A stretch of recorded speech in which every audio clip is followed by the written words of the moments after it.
คือโยน อ่า โยนเด้อ อ้าวเคยเพื่อบ่เนี่ยฝรั่งปลาซอ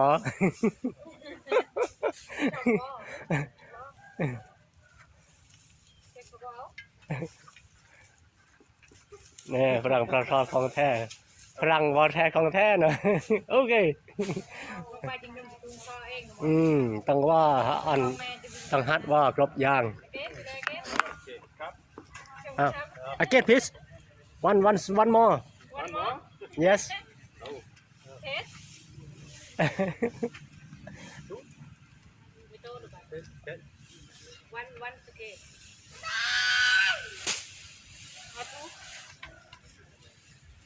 cười ghê nó làm tôi thấy on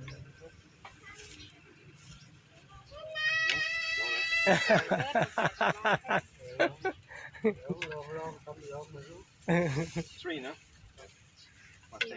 nó tay no đinh đinh nó gặp mày đóไปใส่อันวีนะ nên tôi là cái tiếngมันก็หลวมนี่ yes ไซเนี่ยไซ size yes มีลงล่าง yes okay งัดตัวนี้ผ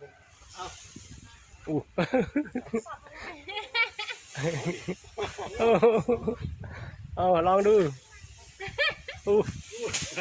เจออะไรกัน วันนี้เนาะเดี๋ยวน้องอังห้าแล้วเนาะ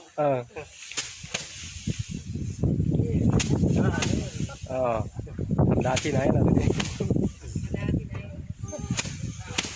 มีแห่งเดียว มีแห่งเดียวเนี่ยมาดูวันนี้คลิปฝรั่งเขามาช่วยนวดข้าว